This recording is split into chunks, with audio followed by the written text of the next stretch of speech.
Now let's take a look at this issue of personality theory a little more closely, and we're going to do a little send-up on Freudian theory because it's easy and it's fun. And necessary.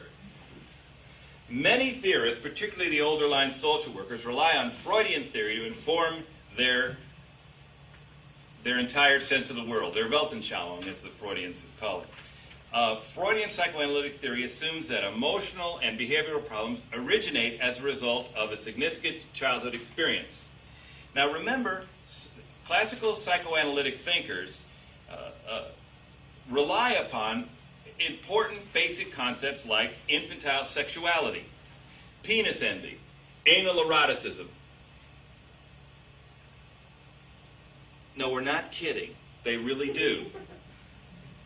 If you look at some of the important texts in the history of psychiatry, particularly if you look at 3 essays on the theory of sexuality in the standard edition of the complete works of Sigmund Freud, or if you look at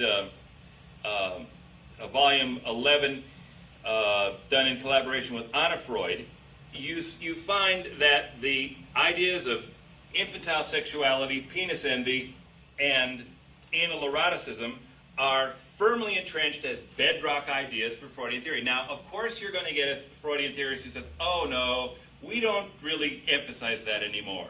That's sort of like, well, you know, it was only 6 million of them, but but buy our Mercedes now because we're really good guys.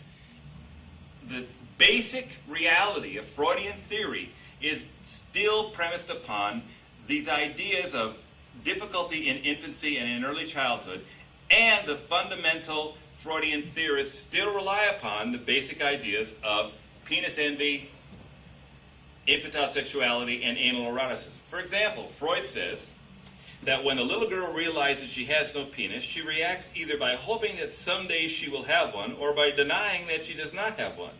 Penis envy is responsible for a loosening of the girl's relation with her mother as a love object because the girl blames her mother for the alleged loss. Now imagine, that's from page 220 in the Psychiatric Dictionary and quoted by Campbell from the standard complete works of Sigmund Freud. Now, if you've got a Freudian theorist and you want and they're difficult to deal with on a stand, read that to them. Imagine what your judge is going to do when she hears that. And in addition, in the Psychiatric Dictionary, and this is we quoted from the Psychiatric Dictionary because it's more readily available to you than the standard complete works of Freud. In psychoanalytic theory, the earliest concentration of libido is in the oral zone. With further development, most of it shifts to the anal region. Well, come on. Why are we bringing that up in a seminar like this? Is it just because we have a mean sense of humor? Yes. We want to encourage you to use these kinds of things in your cross-examination of experts that rely on personality theory, particularly the Freudians. Because research demonstrates that Freudian theory is scientifically untested with an excessive reliance on the intuitive impressions gleaned from case studies. Now, there have been some really interesting case studies. Certainly Freud was an excellent and interesting writer. I don't know about you, Dr. Campbell, but I was forced to read all that stuff. And I'll tell you, it's quite a headful when you do read it. He was certainly an excellent writer, and there were very interesting things going on in the late 1890s and the early 1900s with respect to the kinds of treatment that they were doing. But when you subject their ideas to test, and you attempt to test for these things, you discover that it really doesn't hold up. Marmor said that psychoanalytic theory is poorly defined as a theory, provoking unbridled conjecture and wild speculation from its disciples. Spence said Freudian theorists regularly distort data to conform with their theoretical convictions. Now, will any of the stuff that you've heard pass muster for Daubert?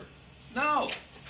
Will it pass muster in this state for expert testimony on admissibility criteria? No. Just like the little green men we talked, were they green, Dr. Campbell? The little men running the benches? Yes, green. Okay, well, only Dr. Campbell would know, because they were invisible and that's not subject to test. Neither are these Freudian concepts subject to test. If it's not testable and not falsifiable, then it's not fitting within the philosophy of science that is inculcated by the Daubert court. Now, certainly we can argue that where the philosophy of science is now is very different than the philosophy of science that is described by the Daubert Court. In fact, it's about 30 years behind it, maybe even 40 years behind the times. There are places like the collaboration between the Institute for Noetic Studies in Novato, California, and Stanford University that are doing extremely important things in experimental research in the philosophy of science and in the behavioral sciences.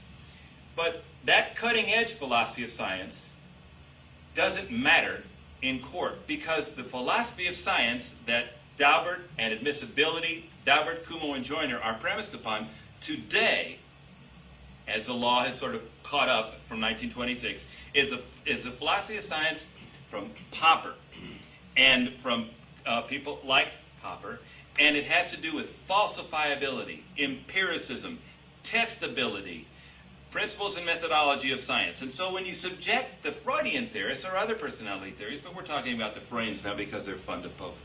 It's fun to poke fun at them.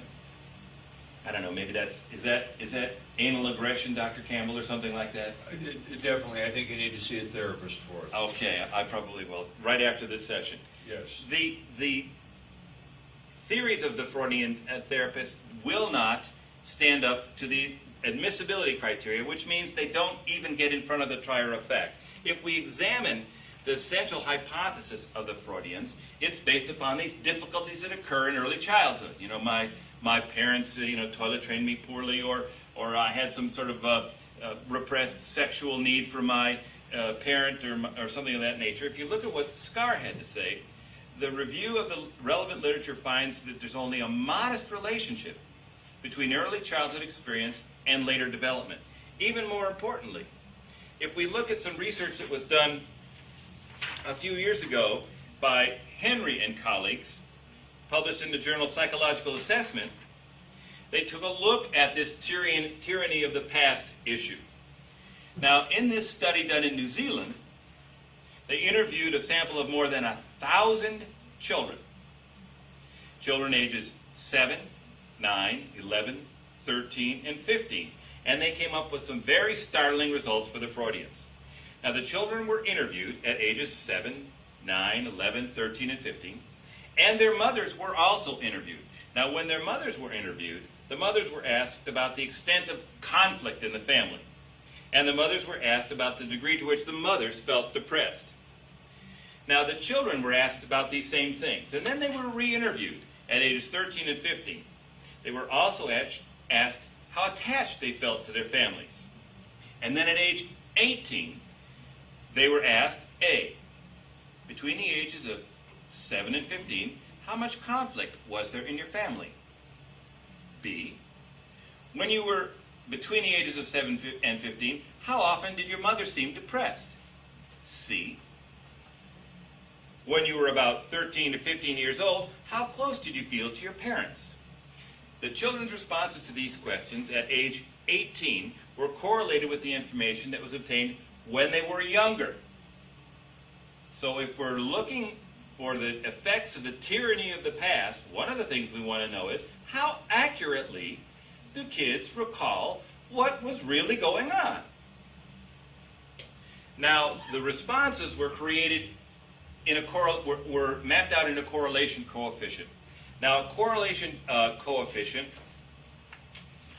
of 1 corresponds to an exact one-to-one relationship.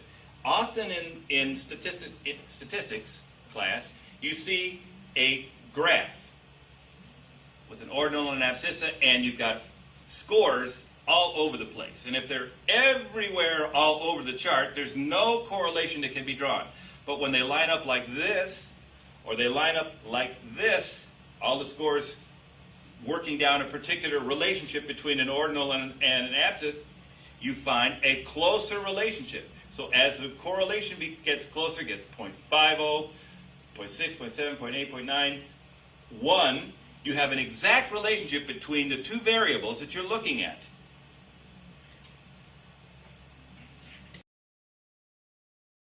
So when the researchers asked, between the ages of 7 and 15, how much conflict was there in your family, the mean correlation, that's the average correlation between the previous information and the present replies was 0.19. That's a pretty low correlation. When the researchers asked between the ages of 7 and 15, how often did your mother seem depressed? The mean correlation was 0.16. That's even lower.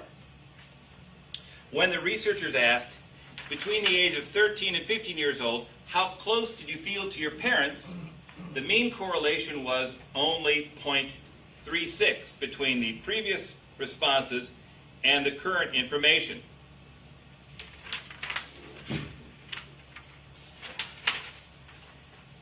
Okay, if it is so that if Freudians rely upon the tyranny of the past, which of course they do, and hypothesize difficult experiences and repressed libidinous energy because of these difficulties, and they are analyzing the patients many years later, one would want to know how accurate is the recall from the time when they're laying on the couch of the events that occurred in childhood. And the research indicates that it's not accurate at all. So this is a cross-examination that you may want to try. And there are some questions that you can use in this cross-examination set that don't require the peer-reviewed literature.